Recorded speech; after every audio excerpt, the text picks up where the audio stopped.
Maka bagi ulama mazhab Syafi'i, orang kalau sudah azan, walaupun di mulutnya ada makanan, tetap tidak boleh ditelan, harus dimuntahkan.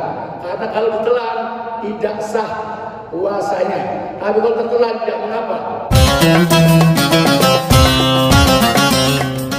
Tapi di sana ada satu hadis yang mengatakan bahwasanya Rasul mengatakan, "Idza sami'a ahadukum nida," apabila salah seorang kalian mendengar adzan, wal ina ala yadihi, dan wadah gelas ada di tangan Anda, di tangannya, fala yadhu hatta yaqdiya hajat minhu, maka jangan dia meletakkannya sehingga dia menunaikan hajatnya darinya. Jadi ini dengan jelas hadis ini mengatakan kalau kebanyakan adzan kita pegang gelas, maka tunaikan, teruskan hajatnya, kita minum. Ini membolehkan minum saat adzan berkumandang. Ulama mengatakan ini hadis, memang ada hadis kedua. Bukan hadis Umar mengatakan ketika iqamah sholat, Umar megang gelas di tangannya dan ngomong ke Rasul, "Ya Rasul, asyrabuha, apakah saya mesti minum gelas ini?" Kata Nabi, "Isyrab, minumlah." Maka Umar pun minum. Ini dua hadis yang dipakai oleh para ulama tentang bolehnya makan minum walaupun sudah azan. Ini bertentangan dengan Al-Quran yang mengatakan kulu washrabu hatta yatabayyana lakumul khaytul abyad wal aswad. Makan minumlah sehingga terang benang yang putih dari benang yang hitam. Maksudnya Quran mengatakan kalau sudah terbit fajar shadiq atau ditandai dengan azan subuh, maka harus berhenti. Di dalam Quran ada dua hadis yang membolehkan. Bagi ulama yang mengatakan ini hadis sebagai penjelasan Al-Quran dan merojihkan hadis daripada Al-Quran, maka ini rukhsah.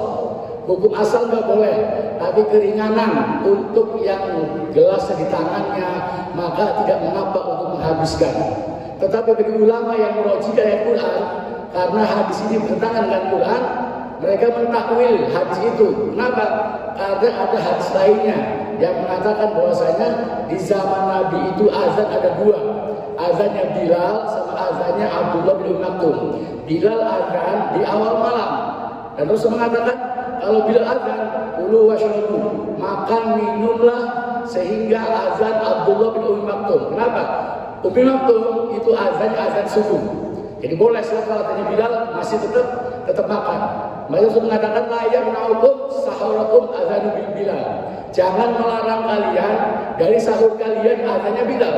Kalau Bilal azan terus saja makan tidak ada masalah. Cuman kalau azannya Ummi Maktum ini sudah masuk waktu fajar, waktu subuh, maka tidak boleh.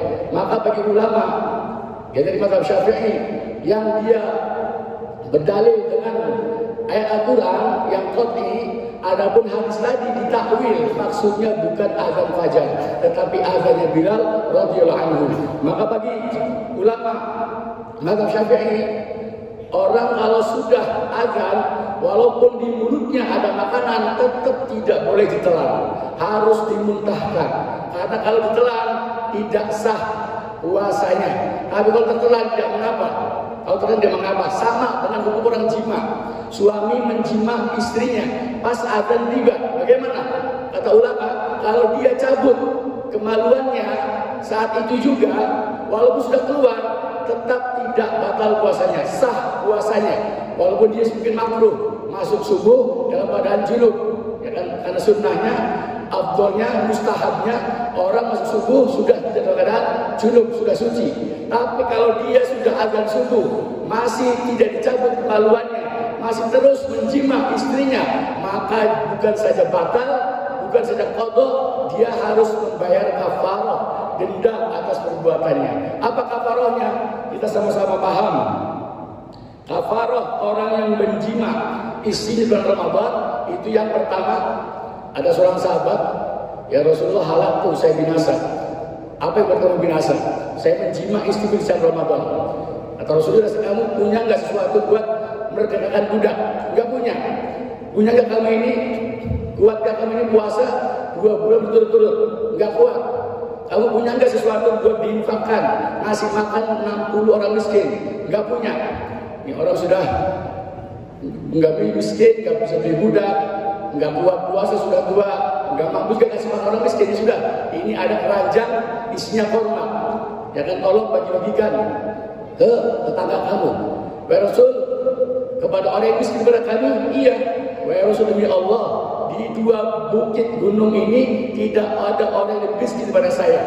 Akhirnya Rasul, yaudah kalau kamu paling miskin, ambil tuh korma, kasih makan anak istrimu, kasih makan kepada Rasul. Tertawa, Rasul tersenyum. Jadi ini apa? Tidak ada wajiban bagi dia, gugur dendanya. Kenapa?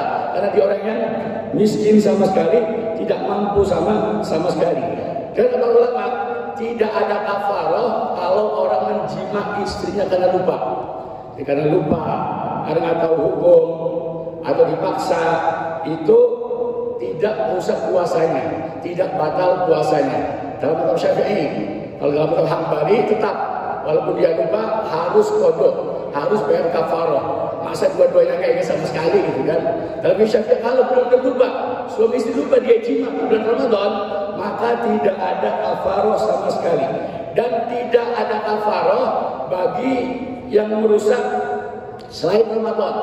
Jadi kalau puasa kafarah, puasa nazar, puasa qada, di siang-siang hari puasa qada, kita jima, nggak ada masalah, nggak ada denda itu. Ini hanya khusus di bulan Ramadan. Puasa sunnah apalagi, nggak ada sama sekali. Puasa Senin Kamis, kita siang hari pengen jima, maka bagi kita menjima istri kita, maka tidak ada kafarah sama sekali. Dan tidak ada kafarah selain jima.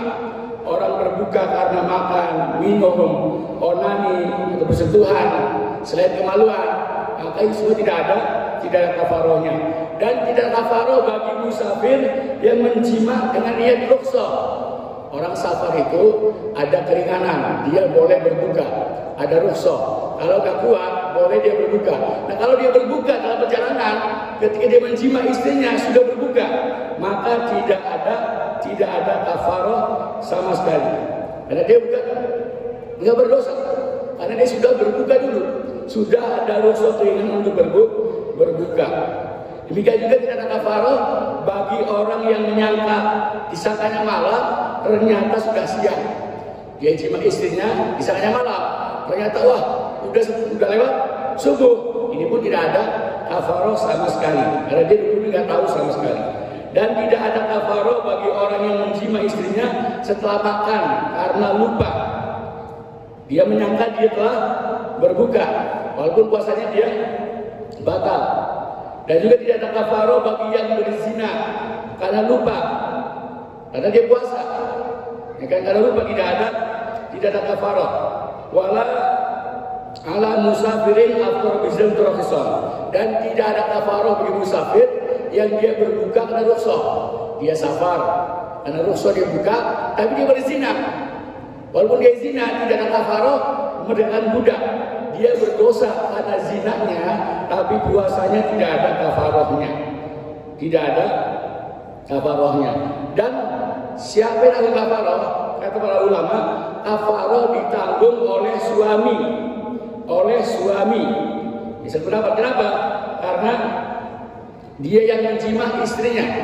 Maka kewajiban kafarah pada suami sama seperti mahar. Kalau perempuan nggak usah bayar mahar, mahar kewajiban laki-laki. Jadi yang bayar kafarah suami. Tapi ada pendapat suami istri dua-duanya harus bayar kafarah. Kenapa? Dua-duanya berdosa. Orang berzina, kalau orang zina perawan berjaka, dua-duanya dicambuk. Kalau sudah pernah nikah suami istri atau janda duda, maka dirajam, dua-duanya dirajam. Tidak bisa satu-satunya, dua-duanya harus kena bayar denda. Dan juga wajib kafarah bagi orang yang melihat hilal, dia ngerti. Contohnya kita kemarin puasa misalkan hari Sabtu, kalau misalkan tanggal 30 Syakban, ada yang ngerti Jumat mungkin dia melihat hilal gitu kan, melihat hilal, maka bagi dia yang melihat hilal terus dia menjima istrinya, maka dia kewajiban harus kena bayar kafarah. Dan terjadinya safar setelah jima tidak mengukurkan kafarah. Orang di rumah jima dulu, baru pergi safar ke Jakarta, tetap kena kafarah. Beda kalau safar dulu, baru dia jima, beda.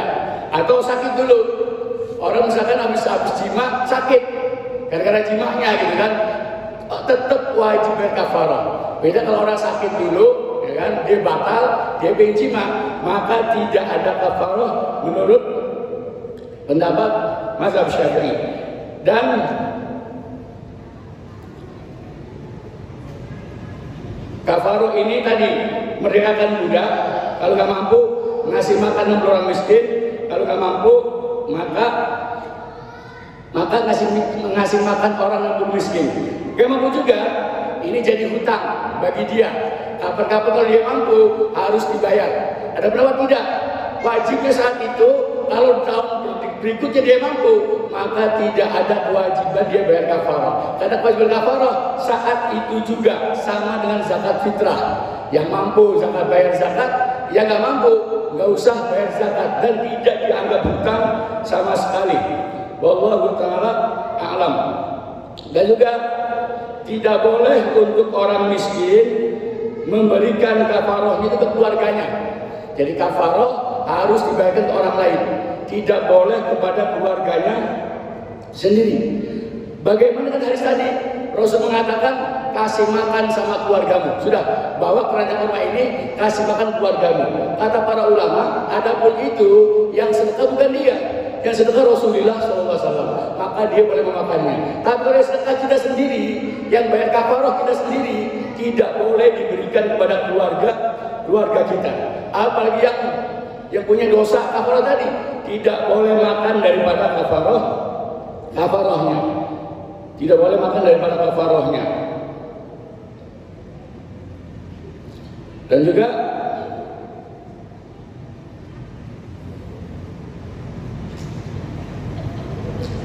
kita intinya Az-Zarkashi mengatakan wala na'lamu ahadan qala bi jawazi akli mukaffir min kafaratihi. Kami tidak mengetahui seorang pun yang membolehkan makan orang yang bayar kafarah makan daripada kafarahnya. Jadi intinya harus, ya kan, kafarah itu tidak boleh, orang yang bayar kafarah tidak boleh makan kafarahnya, tidak boleh kepada keluarganya, harus diberikan kepada orang lain. Wallahu ta'ala a'lam. Ini penjelasan sedikit dari para ulama. Dan penutup disampaikan bahwasanya orang yang terluput bulan Ramadan disunahkan untuk mengqadhonya secara langsung dengan khabar dari Qutni dan Nabi Hurairah. Ada yang mengatakan man kana alaihi siyam min Ramadan falyasudhu wa la yaqtabhu. Siapa yang punya hutang Ramadan maka bayarnya langsung, jangan dipotong. Walaupun dibolehkan memang bayar waktu Sya'ban pun boleh, Sya'ban depan, tapi afdol sunnah dibayar langsung. Tujuannya apa? Apalagi ada hadis orang yang puasa Ramadan ditambah 6 hari bulan Syawal, maka dia mendapatkan pahala puasa sepanjang tahun. Kenapa? Ketika orang puasa 1 bulan Ramadan, walaupun 29 hari, pahalanya dikali 10, yaitu 10 bulan. 6 hari kali 10, 60 hari. Namanya 2 bulan. Jadi ketika orang puasa bulan Ramadan ditambah 6 hari bulan Syawal, sama dengan puasa 12 bulan atau satu tahun. 1 tahun. Nah, kalau seandainya dia punya hutang puasa, ada yang kurang. Punya hutang sehari, 2 hari, ada yang kurang. Tidak 1 tahun, maka harus dibayar dulu hutangnya untuk menyempurnakan, untuk mendapatkan pahala 1 tahun tersebut. Maka bagus qadha, dibayar langsung, jangan ditunda-tunda. Makanya ulama Al-Juzjani mengatakan wa yukrahu liman alaihi qadha Ramadan an yatatawwa bisaumin. Makruh orang yang punya hutang Ramadan untuk puasa sunnah. Kalau bisa jangan puasa sunnah dulu, lebih baik membayar yang wajib dulu, baru bayar sunnahnya. Walaupun secara hukum boleh, nggak masalah, dia ditunda waktunya nanti sampai akhir Sya'ban seperti Aisyah radhiyallahu anha, tapi makruh saja, tidak sampai haram. Wallahu ta'ala alam. Itu beberapa hukum tentang jima di bulan Ramadan. Jadi intinya puasa adalah menahan syahwat kita, menahan makan, minum dan syahwat kita di siang Ramadan. Jangan sampai kita ini, ya kan, apa, batal puasa gara-gara jima tadi. Dan ketika sudah azan, orang sedang jima, mendengar azan, maka maka harus segera dia hentikan, dia cabut, insya Allah sah puasanya. Tapi kalau dia teruskan sampai teruskan makannya, maka bukan saja qadha, dia harus wajib bayar kafarah, bayar denda karena telah melanggar kehormatan bulan Ramadan. Semoga Allah Subhanahu wa taala memberi taufik kepada kita untuk bisa menghidupkan Ramadan dan menghormati bulan Ramadan. Jangan sampai kita sampai makan minum di siang Ramadan, apalagi sampai menjima istri kita walaupun halal, tapi khusus untuk Ramadan ini perintah Allah kita supaya menahannya, latihan melawan hawa nafsu. Wallahu muwaffiq ila thoriq. Assalamualaikum warahmatullahi wabarakatuh.